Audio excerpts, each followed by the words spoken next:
নমস্কার, চলে এসেছি একটা রেসিপি নিয়ে। আজকে আমি শীতের প্রধান আকর্ষণ মূলো, ফুলকপি, বাঁধাকপি সবই মূল আকর্ষণ। তবে আমি আজকে করছি মূলো বটি। দেখুন আমি কিভাবে করছি। প্রথমে একটা শুকনো লঙ্কা দিয়ে দিলাম ফোড়নে।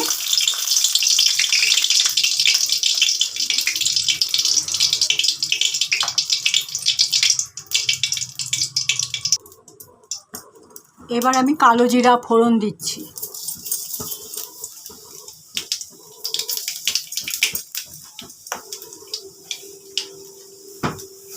মূলোগুলো ধুয়ে এরকমভাবে গ্রেট করে রেখেছি, এবার এগুলো আমি দিয়ে দেবো।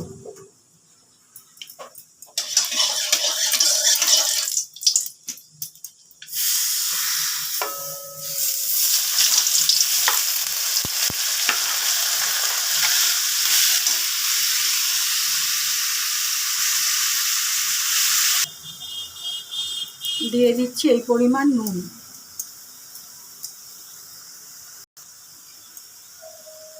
দিয়ে দিচ্ছি এই পরিমাণ হলুদ।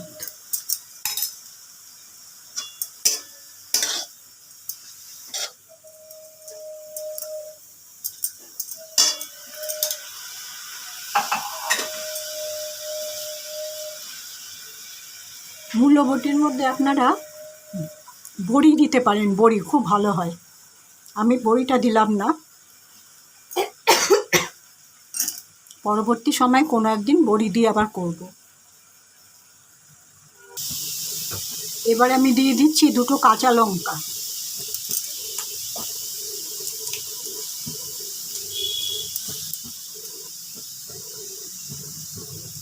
মূলো বটিটা অনেকটা নরম হয়ে গেছে, আর একটু ভাজা ভাজা হবে। তারপরে ধনেপাতা কুচি দেব আর সামান্য একটু মিষ্টি দেব। তারপরে রান্নাটাকে স্ট্যান্ডিং টাইমে রাখবো।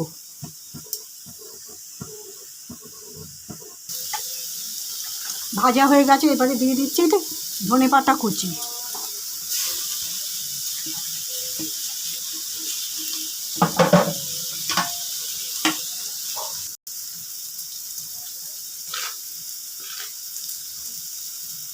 দিয়ে দিচ্ছি সামান্য একটু মিষ্টি।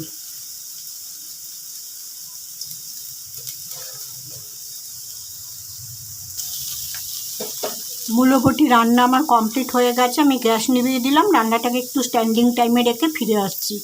এই প্রসঙ্গে বলে রাখি, এটার মধ্যে বড়ি অবশ্যই দেবেন, তবে শুধুমাত্র বিউলির ডালের বড়ি, সেটাই বেশি ভালো লাগবে। বাজার চলতে যেই বড়িগুলো পাওয়া যায় কোনো স্মেল নেই, চালের গুঁড়ো টুড়ো দিয়ে করে, সেই কারণে আমি দিলাম না। আমি নিজে ঘরে তৈরি করি বড়ি, সেটা আমার ঘরে আপাতত ছিল না, সেই কারণে আমি দিতে পারিনি। সে যাই হোক, আমি আমার ভিডিওটা যেখানেই শেষ করলাম। আসবো নতুন রেসিপি নিয়ে আগামীকাল। সবাই ভালো থাকবেন। নমস্কার।